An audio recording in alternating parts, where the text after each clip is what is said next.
Again, welcome.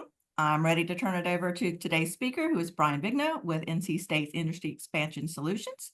Brian, the floor is yours. Thank you very much, Susan. Good morning, everyone.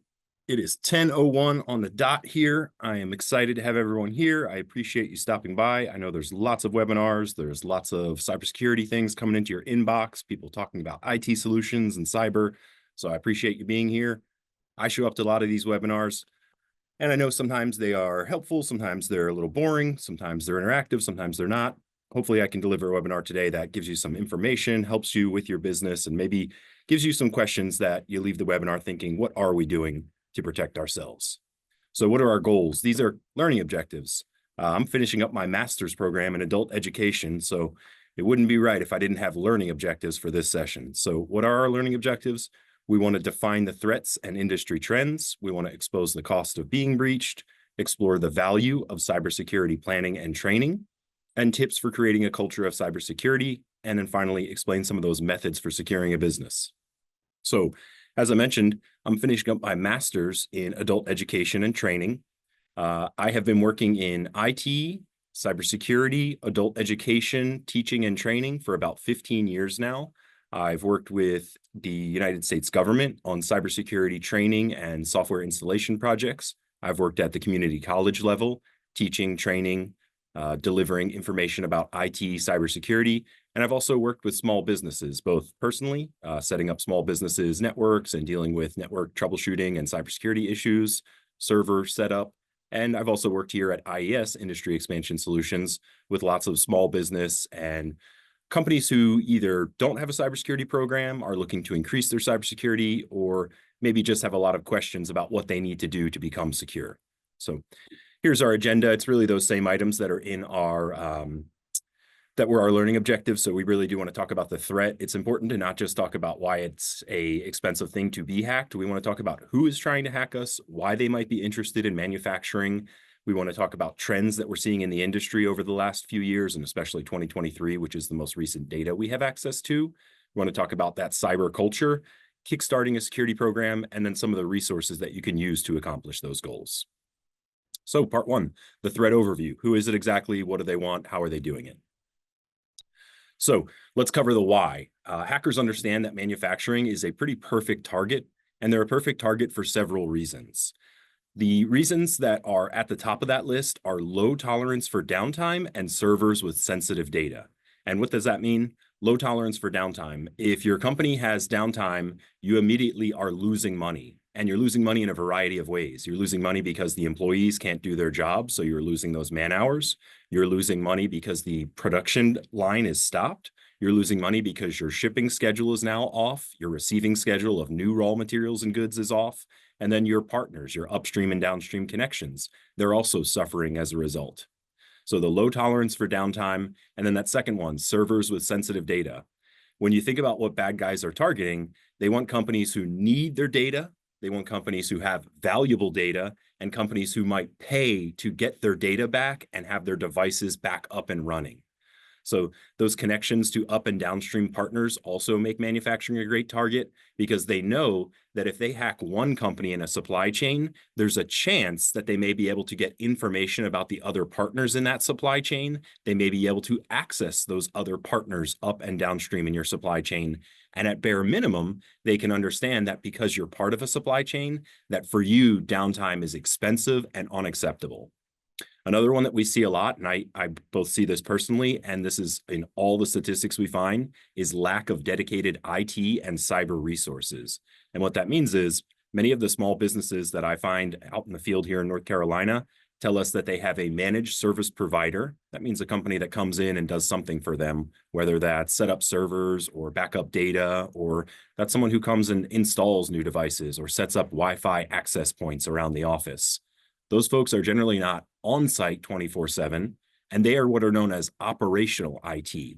That means their job revolves around getting things to work, making things accessible, and making it easy for the folks who work in your company to use those IT resources. What they are often not focused on or do not have time to do is to think about cybersecurity and creating a security program at your company. Again, supply chains is a big one on there. So being a part of supply chain just means that there's a lot more chance that when you hack one company or one system, that it has connections that are coming in and out, that you may be able to jump from one to another. So when hackers are looking to target a business, it makes much more sense to target a business that has lots of other connections that it might easily be able to traverse versus a very standalone type of business. And the last one on there, legacy IT systems, and then Internet of Things, that IoT that you see on the bottom line there. What does that mean?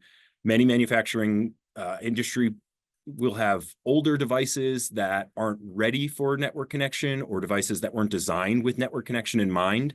And in order to make those more accessible, to make them easier to connect to make them easier to track progress or monitor their up and down time, they are connected to your network. And suddenly these older legacy systems that never came with any software to protect them from outside attacks, they're now on the internet potentially. And that last line is IoT devices, Internet of Things. As you add cobots, robots, and just more automation to your house, you're adding more chances for people to attack you. So what are these trends? Here we want to talk about how people are attacking, right? So that's the method of attack, but we also want to talk about where these attacks are happening in terms of the different industries that are targeted. Now, this is a worldwide chart. So this comes from IBM, who produces one of the biggest sets of data in terms of who is hacked, what industry they're in, and the type of attack. So this is global data. We don't have US data for this exact one, but global data is helpful nonetheless. What you can see is that manufacturing makes up 1/4 of all the cyber attacks worldwide. That is a huge number, and that number has grown just over the last 5 years. Manufacturing typically came in second or third behind finance and other professional businesses, and they're now up to number 1. So that's a really worrying. That's a worrying statistic. Now, how are they doing it? Social engineering is the leading method of attack, and it has been for as long as these charts have been recorded. So it is always social engineering. Now, what social engineering means, what are the different things that fall under that umbrella, that has changed over time. That's a continuous evolvement. But we need to know that social engineering, which, if you want to put it in the most simple terms, is using people to gain access, right? Tricking people, lying to people, malicious, confusing things that people might click on. Those are all examples of social engineering. So what are some other big trends that we're seeing? That embedded sensors, automation, and robotics are creating new pathways for attackers that didn't exist just 5 years ago. And then again, I mentioned it, those older devices that come online. You have some really old machine that you've had that has worked for years and years, and suddenly someone says to you, hey, now we can access it from an iPad anywhere. This is great. We'll connect that old thing, and now anytime, even if you're at home, you can turn on the iPad, you can go ahead and look in there and see how it's working. Well, that's good, right? To have more access and more availability and oversight of our tools is great. The bad part is if you can connect to it from somewhere else, so can other people. And AI tools are the last thing on here. We're seeing more sophisticated attacks, and we'll talk more about AI as this presentation goes on, but I just want to put it on your radar that AI is already impacting businesses and manufacturing, and it is in the very infancy. So we're going to see a huge explosion in new type of attacks from those robots. Sorry, jumped one ahead. So now we've talked about the what, we've talked about the how. Now let's talk about the who. Why are they targeting you specifically? So when we think about these threats, we want to start with this assumption. You are the target, not the other way around. What I hear from a lot of businesses is, we're pretty small. We only have 14 employees, or there's only 8 people that work here, including myself. I'm the owner operator. And you know what? We don't have much that anyone would want. A couple of schematics, but we mostly keep them on paper. Yeah, they're backed up here on this file server, but we're not really somebody that, they're not targeting us. We're not the guy that they want. Well, if you assume that your house wasn't worth breaking into, and you assume that you didn't have enough that people would actually want to break in, so you decided not to have locks, not to have a security system, are you increasing or decreasing the chance that someone's going to break in? You're increasing, and here's the easy reason why. A lot of the malicious tools that are out there are automated tools that hackers can use that go and scan every single open port on a network out there. And if you're not familiar with that term port, it is essentially an opening in the firewall or the external protection of your network. Why are ports open at all? Well, again, because we have devices that want to connect in and out of our network. We have servers, we have updates, we have third-party applications that we use, we have supply chain management tools that we use. So all those things open up doors and windows into our network. And when we start to think, man, no one's interested in us, they may not be. No one might know your name or where you are, your physical location, but those automated tools are scouring the internet looking for any open configurations. One example of this that has been out there for years is that cameras that come, like baby monitors, security cameras for your home, any camera that you can view from a smartphone or outside of your home. It's not a closed CCTV type of camera. Those cameras regularly get hacked. And the way it happens is they're set up to have open connections. When you buy them, they say, turn off these default connections, change the username from admin and password, some of these defaults. And folks don't do that. They plug it in, they set it up, they check their phone, it works. They say, all good. What you've done is opened up a door and window potentially. And then these automated tools that are just trawling the internet, they're looking for any place to pop in. That's how they get into those type of security cameras. So we want to start from this assumption that we should trust no one and that we are the target. It's important to always start with that assumption and then reverse engineer how to protect yourself. There's a term out there that you may have heard recently on a webinar, or maybe you got a newsletter called zero trust. And zero trust sounds really fancy and it's new and it's interesting. It literally just means that. Trust no one. Assume that everyone is an adversary and operate from that assumption. Because in the past, as we first set up our IT systems and we set up our businesses with IT, we thought accessibility, ease of access, and always there for us. We want that availability. So those were our three kind of most important things. And security, protection, that was a distant fourth. And what we're learning is we need to operate in the exact opposite. We should say, we want it to be as hard as possible for anyone to access this data. Even those who do need the data, we want that to be hard. Why? Because we can always open up and give more access to those we want to have access. But once you open that floodgate, it's a lot harder to close things off. So we need to start with the assumption that you are the target. A little bit more data on social engineering. So these are just facts. You tell me what you think about these facts. 70% of breaches involve the human element in 2023. So of the public data that we have available to us, we know that about 70% of all data breaches involved humans, people. Okay. 1 in 3 of those data breaches involve phishing. Those are malicious emails, phone calls, and text messages that claim to be someone else. They claim to have some demand, some need, something urgent. They ask you to click or enter information or go to a website. So the majority of breaches happen with humans involved. About a third of those happen with phishing. Now look at the last statistic on the page. About 11% of businesses surveyed said that they provide a cybersecurity awareness program to non-cyber employees in 2020. The data is a little bit old. I could not find a newer number, but we have to assume that it hasn't dramatically grown. Even if it's doubled, now we're up to 20% roughly of businesses that are providing a cybersecurity program to their non-cyber employees. So what are we seeing here? We're seeing that the hacks are definitely coming through people. They're often happening through basic phishing techniques, which are easy for hackers to do, and they're easy to send out to massive, massive numbers of people. And then we see that businesses are not training people to identify these threats, respond to these, and prevent these type of threats. So the obvious answer is we should be thinking of all the people in our business as a potential exploit, as a way that bad guys can get in. And we need to think of not just our cyber and our IT employees, of those that need to be trained, it's everyone. So something I see a lot is when we set up a call with the businesses about cybersecurity and we set up training, one of the first questions we get is, who needs to attend? Do you need my business manager there? Do you need some of my operations folks? Are engineers going to be on the call? And I always hear that question and I think it's the exact opposite. It's not who needs to be there. It's how many can we fit? When we meet with companies for training, they should be saying, can I bring everyone? Is it okay if every person on my staff attends? And the reason is, the weak link is the person who you're deciding is not important enough to train or doesn't deal with IT enough to be trained. They are the weak link. They are that person that is part of that 70% of data breaches. Okay, some more trends. 3 of the biggest sources out there are the IBM annual survey, the Verizon report, and then MIT, which just puts out tons of data about attacks, where they come from, who's perpetrating these attacks. Another 3 easy trends for us. Data breaches hit an all-time high in 2023. That one's from MIT. According to the 2023 IBM survey, more than 80% of data involved data in the cloud. So 80% of data breaches involve data in the cloud. We're going to talk a little bit more about cloud today. It's important to understand what it is, but more importantly, why it is such a target for bad guys. And then the last stat on there, the global average cost of a data breach increased by 10% over the previous year. So these are already very expensive, and it went up by 10% from last year, from 2022 to 2023. So before we really nail down the final costs, I want to talk about the threat growing, not shrinking.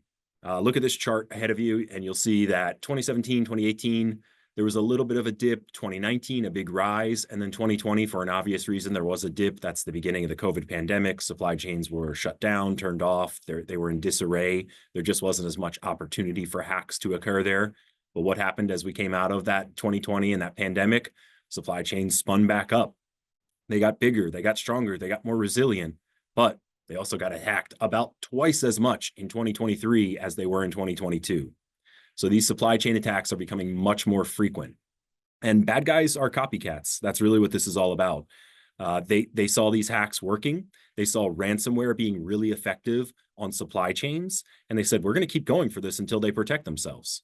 So, you know, I'm a big sports fan. And in basketball, there's something that you see over and over. If a play works, the coach will almost always run that play again a second time. And if it works a second time, they'll run it a third time. And they're kind of abusing the other team and saying, go ahead, stop us. Figure it out. Find a player that can stop us. Change your scheme. Do something to stop us. This is what cyber criminals are doing right now. They are seeing that supply chains are a great target, because if one business gets infected in a supply chain, there's a great chance you can infect the other businesses. If one part of a supply chain goes down and you use a ransomware attack, you say, we will not open your system back up. We will not give you access to your important data until you pay us.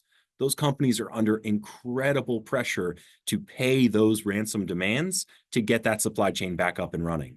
Nobody wants to be the part of the supply chain that stops Walmart from getting whatever that product, that end product is. So wherever you fit in that supply chain, that creates a huge amount of pressure on you, no matter what size you are, how big you are in terms of the other partners in that supply chain. Okay, let's get to the cost. Let's talk brass tacks. Now, I want to point out some things before we get there on cost. First thing, these are estimates. They are based on real data, but they're based on data that is publicly available. And that's the key term here. So what we don't know is how many businesses were really hacked last year and what it really cost them. What we do know is that some industries have a legal, some sort of industry requirement, or a state law demands that they report these breaches. So here's how we know. First off, certain industries do require data breaches to be disclosed. For example, healthcare. So we see a lot of information about healthcare and the healthcare industry in general, and that's because they deal with what's called PII, personally identifiable information. Now, manufacturers, they don't fall under that category. So do we see every manufacturer who is hacked in these statistics? The answer is definitely no. There's no easy way to know how many were hacked. Who else do we know about? What other data can we gather? Well, every state in the United States has a law that says if consumer, as in your customer's data and personally identifiable information, things like social security numbers, credit card numbers, home addresses, phone numbers, email addresses, when they are leaked, they must be reported. So if you're a company that for whatever reason has records or has customer information, you do need to disclose those breaches. Okay, that's helpful. That's good to know, but that's still not manufacturers. How about people who work for the DoD? Department of Defense, supply chain contractors. Well, there has been some rules and regulations that require them to disclose those breaches, but unfortunately, there's no teeth behind those rules, and there hasn't been a real reason for those companies to report it because there's no penalties if they don't. So even manufacturers who have been part of the DoD supply chain, they still have not been required to disclose those breaches. So who else has to disclose them? Well, there's one more out there, one more big category. In 2023, a law came out that said that companies that are publicly traded, right, ones that are on the stock market, they have to disclose breaches. Why? Because the SEC, the Security Exchange Commission, said that that could impact the stock prices. If we don't know that our company was breached or a company was breached 6 months ago, we could be trading on a price that's not accurate. We should know that, and we should know it within 3 days. And so they do have that law. So what we see is a lot of financial companies, because they're publicly traded, a lot of the really big companies like the Targets and the Visas, we hear about them. But what we don't hear about is the mom and pop shops in North Carolina who are not part of that DoD supply chain and haven't been forced to comply with those regulations. They are not publicly traded. they are small enough and they don't have customer data that we can't actually get a good sense of how many of them were hacked and what that cost was. So I have to put that caveat out there because we're here to talk about the cost of a breach. And just to be 100% honest, we don't have all the data we need to make great understanding of that data. So we've got to work with what we have. Here's the global average cost. This is worldwide. This is from 2019 to 2024. And there's just a really clear picture that's coming on here, that the price is going up, that it's in the millions, and that it's going to continue to grow. So there are some firms out there, cybersecurity firms, research firms that do publish this data. They try and compile as much as they can about breaches that were publicly disclosed over the past year. And then they put that out into kind of data sets that help give us some trends up and down, what's happening in the industry. So the medium cost of a breach for 2023 is now about $500,000 when ransomware is involved. So $500,000 according to Arctic Wolf Incident Response. And this is of all breaches in the United States last year that were publicly disclosed. The average total cost of a breach in the industrial sector was about $5.56 million. That's from the chart we just saw on the last slide. That is a global number. We can't really tell exactly how that would change if we just focused on the United States. And then the last one there. The length of downtime is directly connected to the total cost of your breach. So an average cost, 1 hour, is $120,000 for a manufacturer. It can cost up to. So again, those are average numbers. That's research. That's on the biggest companies, on very large manufacturers. Hard to get an exact number on what a small shop in Shelby or Durham or wherever here in North Carolina might cost. Let's talk about some of the ones we do know. And again, these are because they're public companies and they had to disclose this. So we all are aware of Clorox, the company that makes bleach, lots of other cleaning products, wipes that you probably have under your sink, and detergents and dishwasher stuff. So they had a ransomware attack. We don't know 100% that it's ransomware, but all the keys that we look for when a ransomware attack happens were there. They were shut down for a period of time. They disclosed to their partners that information was out there. They had a reduced output for several weeks after the attack. All those signs point to some sort of ransomware attack. Part of that attack was that they had to let some of those large retailers like Amazon, Walmart, Target, and other companies know that they would not have the supplies needed when ready. So they had to spend $356 million to recover from this. Some of that is forensics. Some of that's recovery and remediation. Frequently, when these attacks happen, they are destroying the physical machines that were infected. And that means if they're not sure if a machine was infected, they're destroying that machine and replacing it. So you can see that $25 million spent on remediation alone.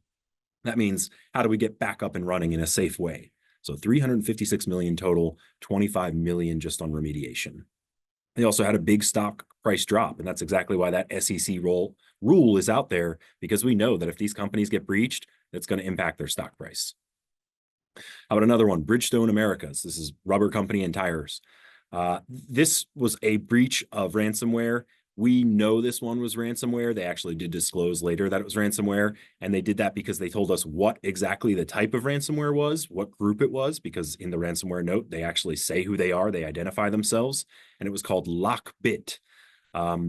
They were able to shut down all Bridgestone operations in both North and South America, so that is a huge impact on their output. We do not know the cost, and the reason why is pretty interesting. It's because it happened in 2022. If it had happened in 2023, once that law took effect, they're a publicly traded company, we'd know the exact cost of the breach. But instead, we don't know that cost. What we do know is they spent a lot of money on notifying customers and then offering customers free credit checks and other services to help to make them whole after that information had been leaked. So they lost information of employees and customers. It had social security numbers, banking information, credit card information, and personally identifiable information. So that's another big one. Parker Hannifin. This is a company that manufactures aerospace components like hydraulic assemblies, fuel systems. They work for Airbus, Boeing, Rolls-Royce, Lockheed Martin, and tons of other commercial aircraft corporations. They were the victim of ransomware as well. So we're seeing a trend: manufacturing companies and ransomware. Again, they're attacking supply chain companies because they put huge pressure on these companies to meet their end of the supply chain bargain. They're part of a much greater supply chain. And when these companies go down, it impacts everyone around them. And they know we got to pay, we got to get back up and running, and we've got to let our partners know that they're not at risk. We're going to get business running again. So we know it was ransomware. We know they got the data of current and former employees. They got data like names, date of birth, social security numbers, and even passport numbers and financial account information. So this one only was a 3-day long hack. Important to note that this hack lasted exactly 3 days, and they were able to get all this information and cause potentially millions of dollars of damages to the company. So the hack doesn't have to be long. They don't have to be in there for a long time. They can get in, get the data, install that ransomware, get their money, and then they can still release that stuff on the dark web afterwards. Some of the hidden costs that are not going to show up in any of these charts: legal and regulatory fines. Those fines are industry specific, but they are becoming more and more serious. I talked about DoD supply chain. CMMC is coming out sometime in 2025.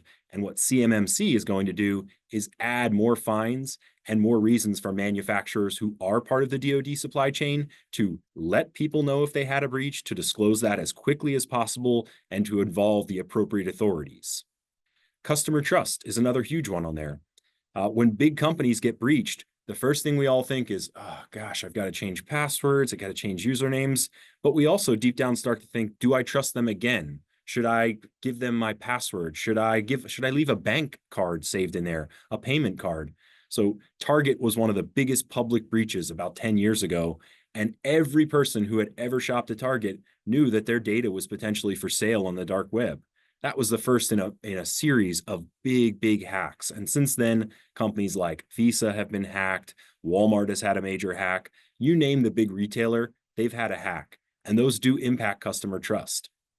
Partner and supply chain reputation. If you're part of a big supply chain and you are one of the smaller pieces of that supply chain and you are suddenly unable to produce a part, a component, to assemble whatever that might be, you are certainly going to lose the trust and maybe your reputation within the industry. And the next time that somebody thinks about bringing you on, they may think twice about that based on a hack or some ransomware attack that's been perpetrated against you. Employee downtime. We talked about it earlier, but if your assembly is offline for 24 hours, what's that going to cost you? What if it's offline for a week? What if you need to bring in a data and forensics team afterwards to do some research and figure out how this attack happened, and that's another week? Now, what if you find out you need to destroy hard drives and you need to get new devices, install those new devices? But before you turn them on and connect them to the network, you need to make sure that you've remediated the problem. You've protected yourself against the next hack. So that employee downtime can be incredibly expensive, and so can the recovery and remediation costs. Just picture if every device with a hard drive inside of your plant had to be replaced. Not shut off, not erased, replaced. That is incredibly expensive, and the man hours to do that are incredibly costly. Okay, we're halfway through. I need to get to why it's so hard. Why is this so darn tough to get our manufacturers to get cybersecurity to a standard, to a level that is appropriate?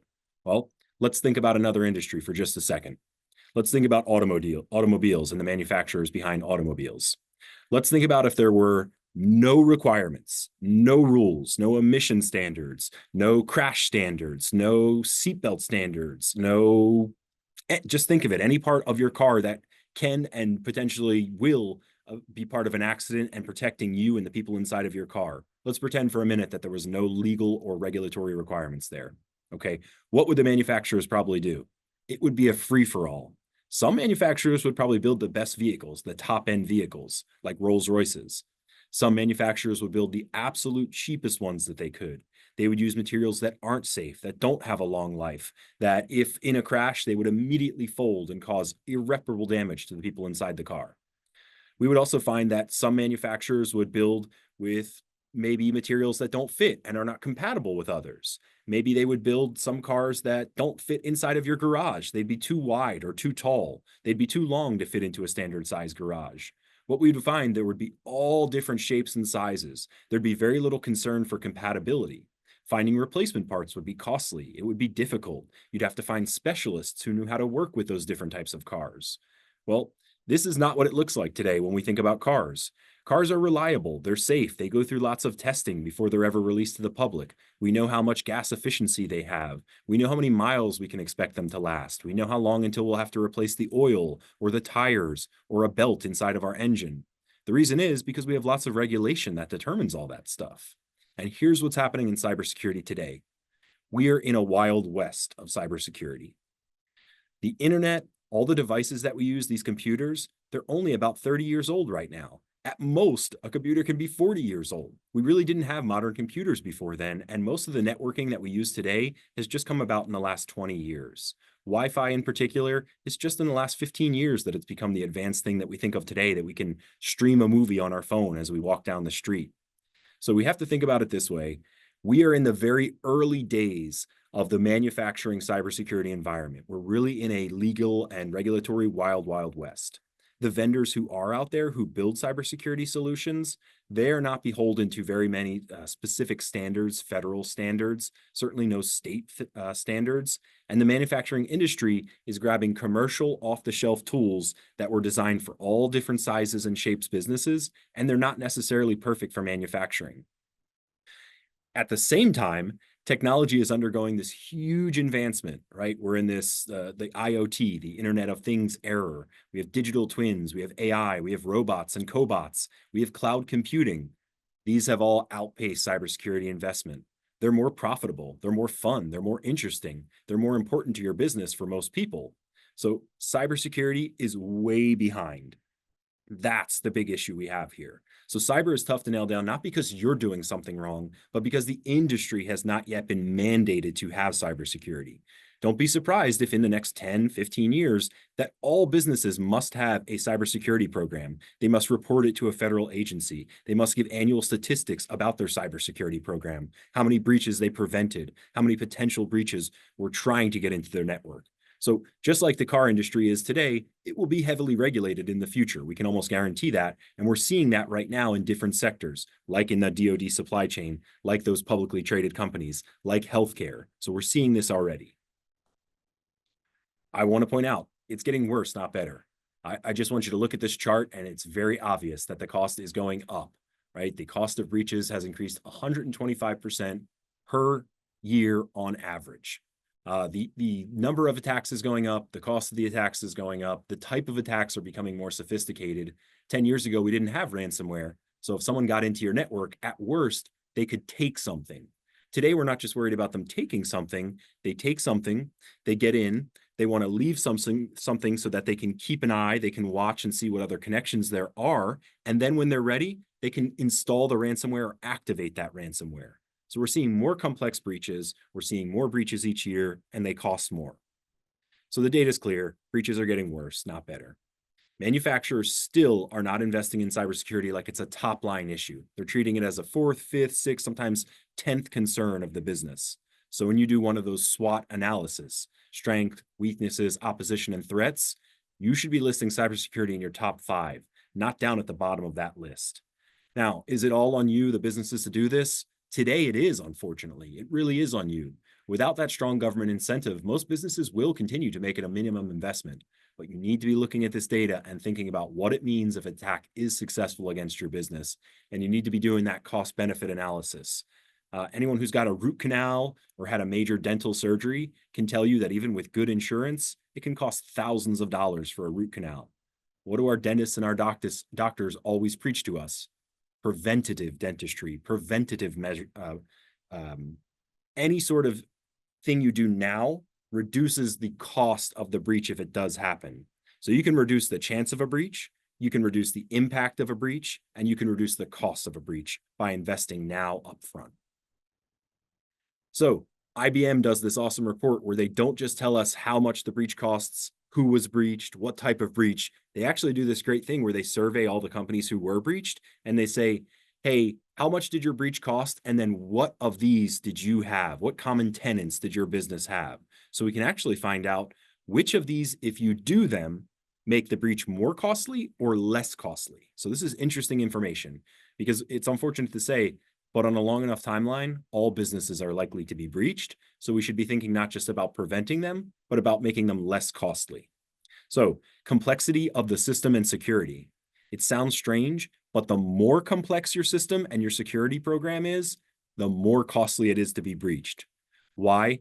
Because let's picture there's 3 different major systems that operate inside of your network. There's a production system. there's a back end system there. There's something that has customer management and project management data. And then maybe our engineers are using some specific program, like a CAD type program. They're drawing up schematics. They're making new devices. They're using 3D modeling to make a new part or a piece. Now you have 3 different systems. Maybe they have 3 different administrators. They're installed on 3 different physical devices. There's 3 different sets of passwords, credentials. Each device or system has a different type of update program. There's someone who's administrating each one of those systems. That's an example of something that's more complex and may have more layers of security, but it actually leads to more costly breaches because of that complexity. The next one is lack of staff. This one is super obvious. There's no technical component here. If you don't have enough people to manage your business, you're not doing all the things you need to do to stay secure. And on top of that, you don't have time to do job rotation where people can understand what it means to do different roles within the company. You don't have time to train folks. Folks are coming on and leaving so quickly that you don't have time to invest money in their training. That's exactly why that lack of staff is a big problem. And then the third on this list is number of external connections. This is really obvious. The bad part is for manufacturers and folks who are in the supply chain, we can't always turn off the number of external connections we have, right? You may need to be able to connect to those different partners so they can make automatic assumptions. They can get data about how fast things are moving, how many products are selling, so you can start spinning up devices to make more of those products. So the number of external connections is something maybe that's out of your control. There are 4 more items on this list. And again, these are how to make a breach less costly, reduce the cost of a breach that does happen. Staff training, huge on here. I love this one because it's the cheapest of all the ways that you can fix the cybersecurity problem in your business. It's probably the most effective because most breaches happen via people and social engineering, and it's the cheapest of all the answers. The next one up here, use of automation. And this one is actually using more automation can reduce the cost, not make it more costly. So I want to make that clear. What do they mean by automation? The best example that IBM gave was automatic updates. So every device inside of your business likely has some way to update its software or firmware. The reality is that most of us have these turned to off, or they have them turned to once a month, or they have them turned to ask me and I'll click yes. Right? So something pops up in the bottom right corner, that system tray area of your laptop, your desktop computer, and it says, Dell Command Center has an install, an update. It says Lenovo has an update for you, whatever that may say. Those are important. Those are critical. Often those updates are a direct response to a new type of malware, a new type of ransomware that's out there. So using automation to track, monitor, detect, and alert, those are also good examples that IBM give. There's lots of software out there that doesn't just prevent breaches, it updates you and alerts you if there's even some type of potential breach, some type of strange activity. And sometimes these are false alarms, but you'd certainly rather have a false alarm than for something to happen and you not to be aware of it.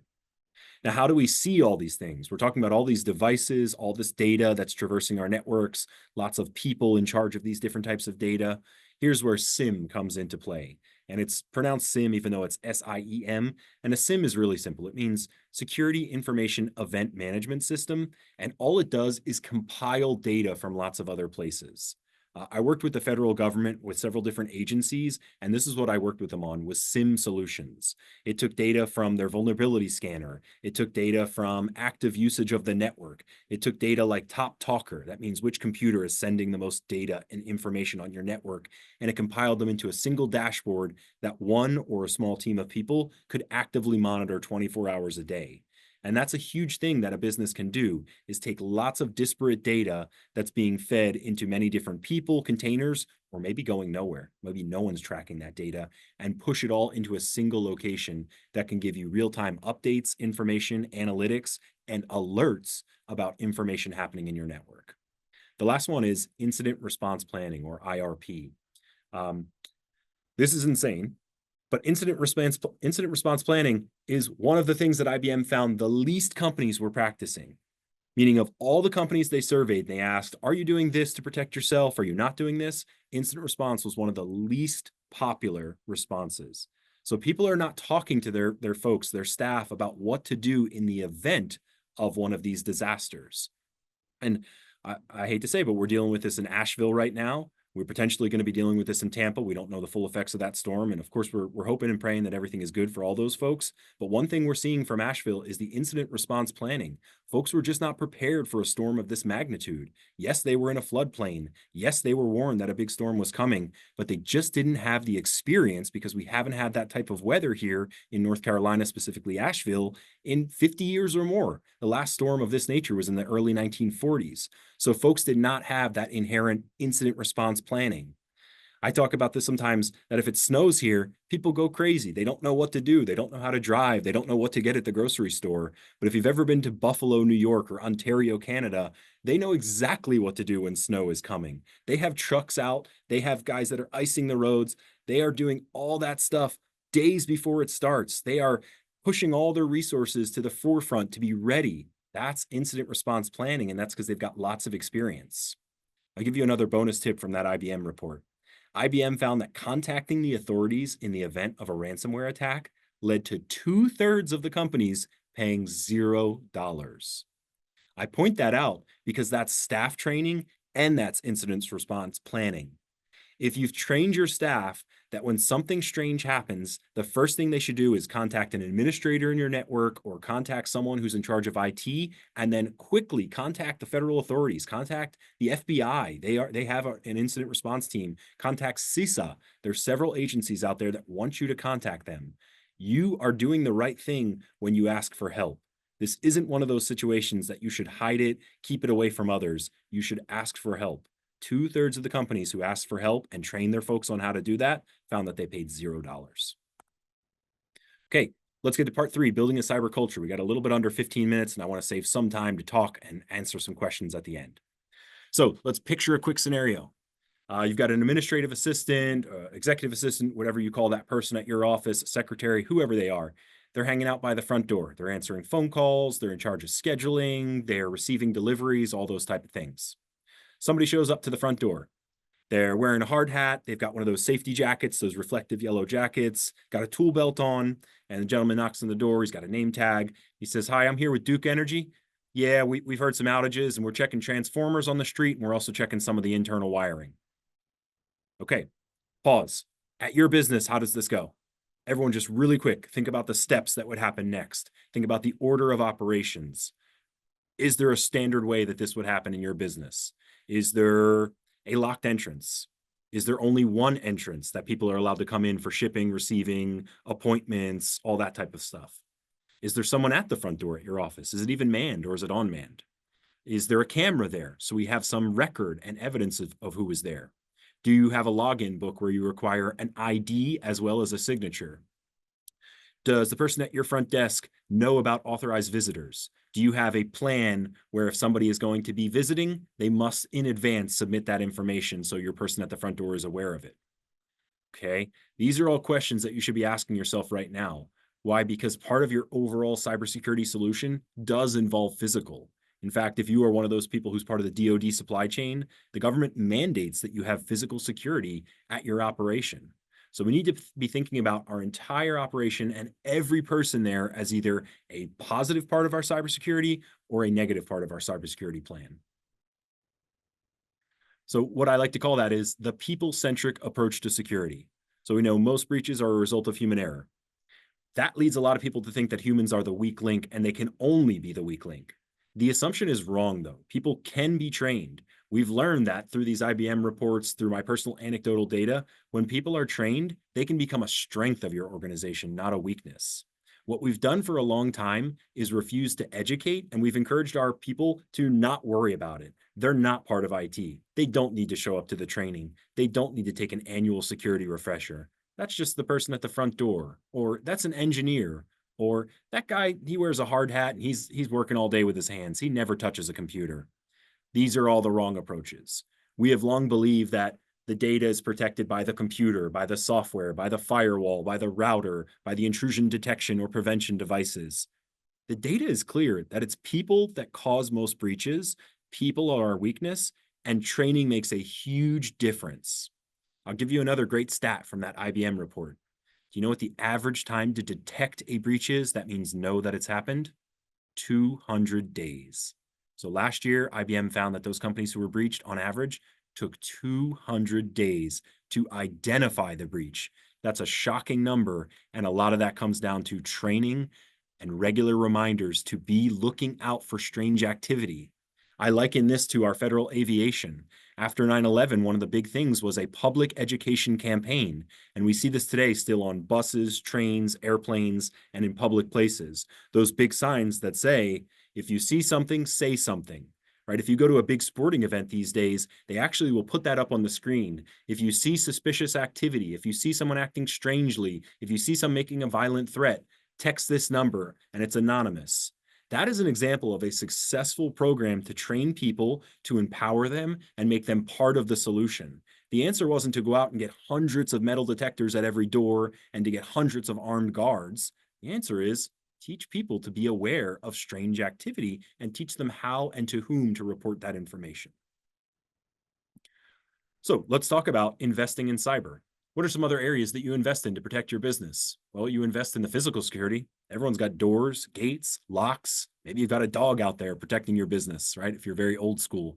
But the point is, we all have physical security. We invest in the people, right? We invest in our employees. We give them benefits. We give them training. We give them days off. We give them holidays. We throw parties for them. We have rewards programs. Whatever it is that you do to keep your talent, to get new talent to come to your business, those are investments. We invest in advertising, right? If you want to get your name out there, you've got to advertise yourself in trade publications. You've got to hold webinars. You've got to get people thinking about you. We invest in utilities. Got to keep the light on. Got to keep the power on. Got to have water. Those are all examples of investment in our business just to keep things running.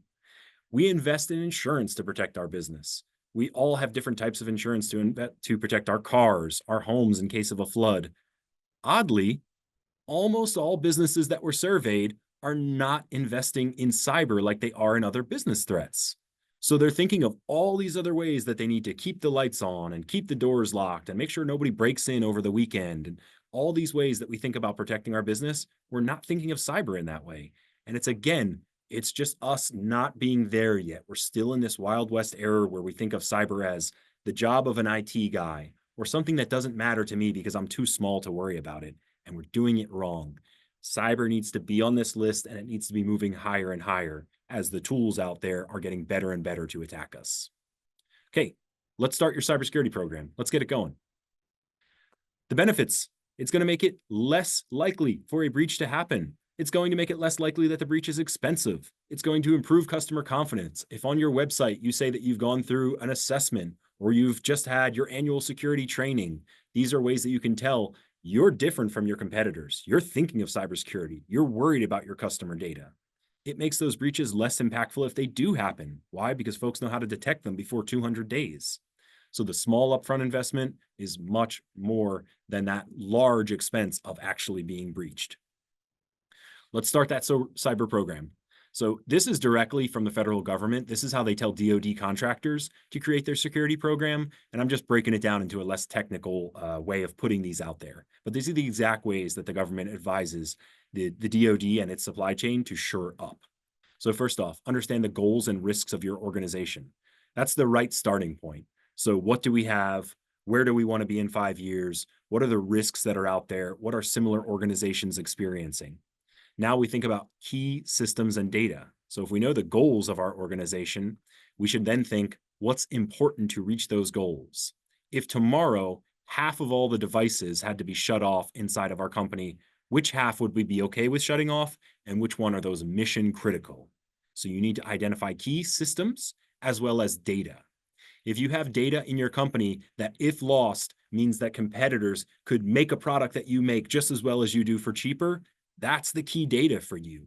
If you have data that has the records of all your projects coming up for the next 6 months and could tell people who you're working with, when you expect to ship it, what you're selling to those partners, that's key data.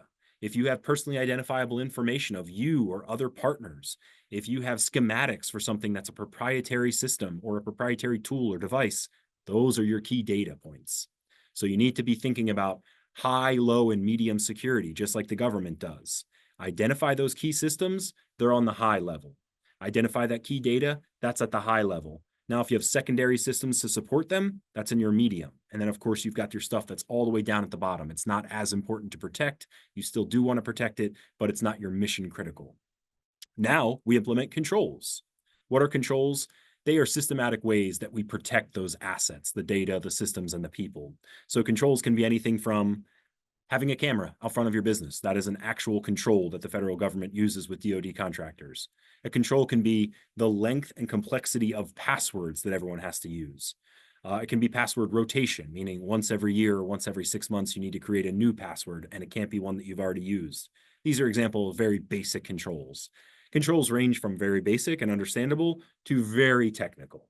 So you may not be able to install all these controls yourself. That's where working with partners, IT companies, cybersecurity companies can be a big help. Next up, risk mitigation strategies. So you've identified the data that's important. You've put in controls to protect those assets. Now you need to come up with practices that make it less risky to do business. There are lots of examples of what these practices can be. One example is not having any unneeded connections outside. So maybe an owner-operator says, I want to be able to see all the machines from home. You want to, that's a great want. Is it a need? Do you need to see all the stuff inside the factory from your home? Probably not. Can you use a desktop computer and have a VPN that gives you access inside the network through a very secure and safe way? That might be a better answer. That's a risk mitigation practice. Next up, incident response planning. Know that breaches are likely to happen. Be prepared for them. Think about your car. Again, I don't know why I'm going back to cars, but think about your car. What do most of us have inside of our car? We have a little red bag or something that has medical equipment. We have a tire change. Some of us have those little roadside inflators. Some of us have the big red arrow or yellow triangle that we put on the windshield to let folks know that our car is damaged or we need help. Some of us might even have, I don't know what it's called, but that thing to crack your windshield from inside if you go underwater. Those are incident responses, right? Those are all examples of incident response. It's bizarre that we don't think about these things with our business and cybersecurity. We think about it almost everywhere else. What would we do in an emergency? Do we have batteries and a flashlight? Do we have bottled water? We should be thinking about this for cybersecurity. And finally, test the controls and practices via simulation and training. It doesn't make any good to do all this stuff and then just totally forget it and abandon it. You've got to test it. You've got to train people. You've got to put them through these scenarios that might happen. A great super fast anecdote I'll give you is I worked with their company here in North Carolina. We went through an assessment. We checked all their controls, their practices. We gave them action plans on how to fix stuff. They were mostly doing a good job. But one really bizarre thing we found was they have this great security plan, and then they have a door that whenever folks go out to smoke cigarettes, lots of their workers are smoking cigarettes, they use a rock on that door to keep it open for hours during the day. And on hot days, they leave it open the whole day. They have a big fan that's plugged into that door, and they leave that fan there and that door open all day with a rock. Now, everyone has badges, and they're supposed to badge in and out, so we know exactly who's coming in and out of the business. We have these locked doors. We have one entrance at the front. We have cameras on the front door. We have a person there with a checklist. And we found that this door is open for most of the day, every day, completely unguarded, and no badging to get in or out. So we need to test our controls. We can't just put stuff in place and assume it's working. Continuous monitoring. If you can afford it, if it's available to you, if you have enough data that is critical to you, continuous monitoring is fantastic. It does what a person can't do. It spends 24 hours a day looking for outside IP addresses, internet addresses coming in. It looks for unusual connections. It looks for unusual devices doing things that they don't normally do in the network. It looks for lots of traffic coming in or leaving from one device that it shouldn't. So these continuous monitoring tools are fantastic. They aren't all super expensive, but on the higher end, they do get expensive. But you should be thinking about it. Can we afford it? Is it worth the investment? Have we talked to a managed service provider or a cybersecurity company about these tools? Regular employee training. It's for me like the biggest one because it's the cheapest. It's the most available. You could start it today. You could leave this webinar. You could go and find some free downloads, and tomorrow you could start your employee training program. Find control of third-party vendors. This one is just, hey, are you sure that all the companies that you're inviting to play inside of your business are trustworthy? Are those vendors and their software trustworthy? Why are you using them? Is it just for ease of access? Are they safe? Who builds them? Do they come from China or a country that we trust? These are important questions to ask. Last one on this list, senior leadership communicating regularly with IT. Silos are the enemy of good cybersecurity programs. We all need to be acting in sync. That means not saying, who needs to come to the training? Do I need my manager to come? No, who can come? Who's allowed to come? Can everyone come? That's the way we need to think of it. What are the controls that you can put in today? Security controls come in these 4 categories. Physical, that's a door, a lock, a fence. If you got a bunch of physical files, you print sheets out. Are those things secure? I've been to a business where they had big schematics that were printed out for their engineers. They were slapped on the wall. I've been to other places where they have all of their current projects and the customer names and addresses and what they're building for those customers slapped onto a wall. Those are physical controls that you can put in place that says, no, no, that's not allowed. They must be covered. They must be in a locked cabinet and drawer. Administrative. Administrative are policies and procedures. These are things that give structure and guidance to individuals within your organization. So these are rules, essentially. Technical, these are the actual controls that are software, hardware, authentication devices. These are switches and routers. These are things that we buy typically that make us more secure. And then there are operational. These are how we do what we do. These are the day-to-day. What do employees do when they come in the morning? Do they have to log in, or do they never have to log in because their computers are always open? It just makes it easier for them. Do we have training? These are operational type of security controls. So my top tips as you get ready to leave here today: people first. Think people first, not technology first, not routers and switches. People, they are the way you're being breached, so start with them. Then talk about the process. What are we telling our people they need to do? And then you get to the technology. Clear policies. If you went around and surveyed 10 people in your company right now and asked them, hey, what is the password policy? Are we allowed to let people in? Do we have to badge in every day? These are examples of clear policies. Everyone should be aware of these policies. They should be stated, they should be delivered regularly, they should be clearly visible within the organization. That can mean posters and flyers, that can mean sending them out on email, that can be a notification every time they start up their computer. Multi-factor authentication.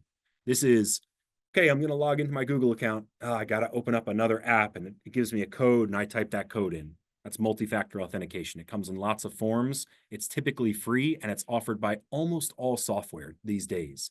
Put it into practice. Security enclaves. Flat networks mean that if somebody gets in, all the data, all the devices are operating on one flat plane.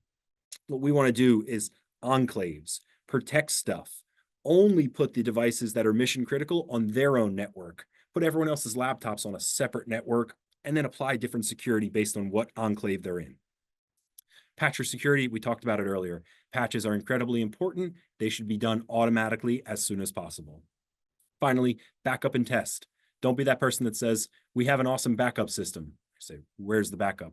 It's in the owner's house, the owner of the company. He lives over in Mecklenburg County. Okay, great. Where is the server? It's in his basement. Okay, that's not as great. Is it locked in a cabinet? No. Okay, that's not even that good. How often do you guys check the backup? When was the last time you had to use it? Oh, we've never had to use it. The great news is we've never used it. So do you know it works? Do you know there is anything backed up there? You have to test your backups, okay? Training, it's my final point. Training, training, training. It's the cheapest, it's the fastest, it's the easiest way to secure your organization, and it's the way you're being attacked the most. Those, just to me, it's the most obvious answer is to train people. Focus on the people, not the systems. Commit to training at time of hire, annually, as well as create those informal discussions of cybersecurity. When something big comes up and you hear of a breach of another company, talk about it, okay? If you have an annual meeting, put a 2 minutes for security in the front or back end of the meeting. So create opportunities to train your folks. Here's some free training. Our website has free training. CSET, which is a government organization, has free training. I created a series of courses called Mission Possible. They're micro learnings. Each one takes like 10 minutes to 20 minutes at most, and they're how to create and develop a security plan at your business. Another government one, the Center for Development of Security Excellence, free training, all sorts of free training, courses, printouts, handouts. CISA is another government agency. They create tabletop training guides. You could sit with all the folks in your organization and you could go through a mock cybersecurity breach and talk about how you'd respond to it. There are lots of free resources out there, and I'm here to help you. So if you want to contact IES, I will point you in the right place for those resources. I will answer questions for you. It's free. It's a total no-cost consultation. I'm not here to try and make lots of money for IES. We're part of the state. We're part of a government agency. Our goal is to get these companies secured. And there is cost right? There are ways that you can spend money to invest in this, but there's lots of free ones. So if you're thinking I can't invest in it, give us a contact today. Give us a call, give us an email. I will try and set you up with as much free stuff as I can. Last thing, if you have any questions, Susan, I know we're at 11 o'clock. I've went long. I'm sorry, but let me know if there's any questions I can answer now in the chat. If we don't get to your question, please know that you can email us and I will guarantee to get back with you in 24 hours.